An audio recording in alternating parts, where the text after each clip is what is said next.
All right, hello there, thrill seekers. I'm broadcasting to you today from Turku, Finland, it's probably more like Turku, Finland. And I didn't have time to make a video. I haven't had a lot of time to make videos, but I spoke last night at a place called Bar Ö, that's an O with an umlaut above it, in Turku, Finland. So I've cut out a piece of it and painstakingly synchronized the audio with another audio source because the original audio source wasn't that good. So I'm going to present it to you, and I hope you enjoy it. But I should remind you before I show you that I am right now on tour in Europe, and the dates are showing up on your screen. I'm in Finland now, and in a few days I'm going to Germany, then let's see, France, Belgium, and England, or maybe it's Belgium, France, and England, I forget. But the dates are showing up on your screen, and then if you want to get more info, you can go to the URL you're seeing now, which is hardcorezen.info/events. So, without further ado, let me show you the clip from my talk last night at Bar Ö, and remind you that if you want to donate to me, you can go to the URL you're seeing on the screen below, which is hardcorezen.info/donate. That is hardcorezen.info/donate. That is my main source of income, even though I am getting paid for some of these events, most of the events that I'm doing in Europe, but not all of them.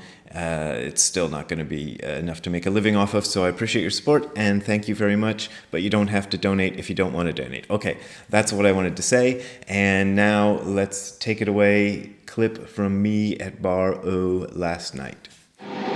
Well, there is a question about why is everything so weird? We talked about weird. Why is everything so weird? Yeah, there's an American Zen teacher named Steve Hagen who wrote a book called Why the World Doesn't Make Sense, which is kind of a similar question, I think. And I like that book. It was a long time ago when I read it, so I don't remember exactly what he says in there, but I thought it was a good book. That was a weird sound.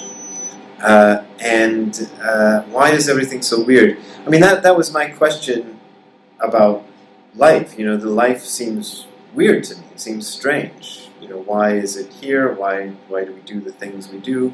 A lot of human activity seems to make no sense. I think a lot of it is because we don't have a good system of ethics, and we don't know how to treat each other well. And that might be why everything is so weird. It might also be because, you know, what we're seeing may not be the truth. Lately I've been looking at videos by this, he's a cognitive scientist called Donald Hoffman. He's kind of an interesting guy because he studies both Western science, and he's also studies not Buddhism. I think he's studying Advaita Vedanta, which is a form of Hinduism, which is actually quite similar to Buddhism. So it's actually quite similar to Zen Buddhism specifically. And I think he studies that stuff. And so he has this kind of nice way of looking at things, because he looks at scientific research from also this aspect of Buddhist research, or Hindu research anyway. But one of his ideas is he started studying these beetles in Australia, and they were interesting because they were in danger of going extinct. And the reason was because there's a kind of a beer bottle that I think has been changed in Australia because of this. But these beetles would try to mate with this beer bottle, and for reasons probably only the beetles understood, the male beetles would prefer the beer bottles to the female beetles. Like, they would ignore the female beetles and try to mate with the beer bottles, because something about their system of perceiving the world was confused by these beer bottles, and so everything they were looking for when they looked for a mate, there was more of it with the beer bottles than there was in the female beetles. The male beetles were fooled by this thing. And Hoffman, the scientist, started wondering, wait a minute, if that happens to beetles, how do we know that we're seeing reality as it is? You know, maybe we're programmed exactly the same way, and we're not seeing, we think we're seeing reality as it is, but we're actually just seeing kind of representation of reality created by the mind, which is very similar to an idea that's in the Yogacara school of Buddhism. Yogacara is a form of Buddhism which is mostly extinct. Only I was researching it and I found out there are a couple of Yogacara temples in Japan still. It's not called Yogacara over there, but it's called something else. But they still exist. But Yogacara Buddhism is mind-only Buddhism.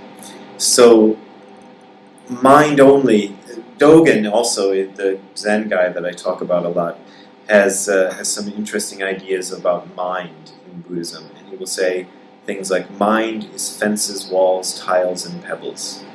The sun, the moon, and the great earth are mind. So when you're talking about mind, in at least Dogen's version of Buddhism, mind and matter are the same thing.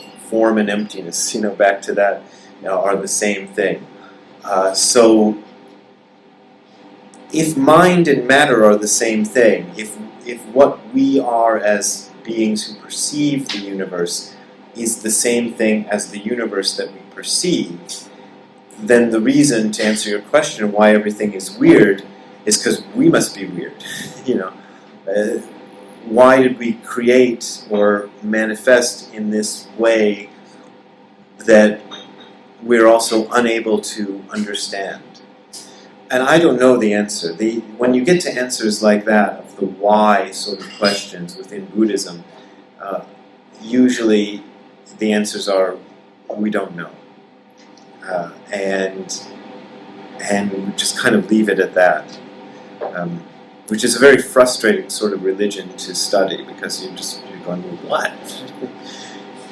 These other religions, they explain it, I remember when I was younger, I was very attracted to that. I was like, well, I think I should, just quit Zen Buddhism because this other religion explains it. And then I look at their explanation and I go, that's a dumb explanation. Maybe the Buddhists are right, maybe we just don't know. Maybe we can't know. But at the same time, we can also find a way to act in accordance with the truth, hopefully.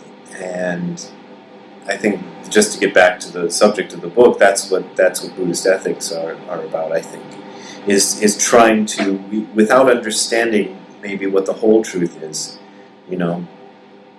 still trying to do the right thing within this experience that we find ourselves, which we can't understand. So try not to mate with the beer bottles, even though they look sexier than the female. Maybe that's a good metaphor.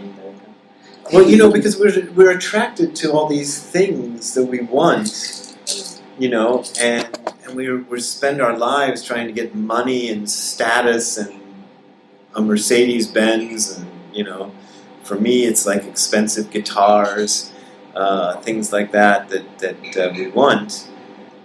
But maybe those things aren't important at all, and we're missing the important thing. And maybe we're just like those beetles trying to mate with the beer bottles. We're actually, in our own way, we're trying to mate with beer bottles. We're doing something that makes no sense because our perceptive system is fooled into thinking that's the thing that we want.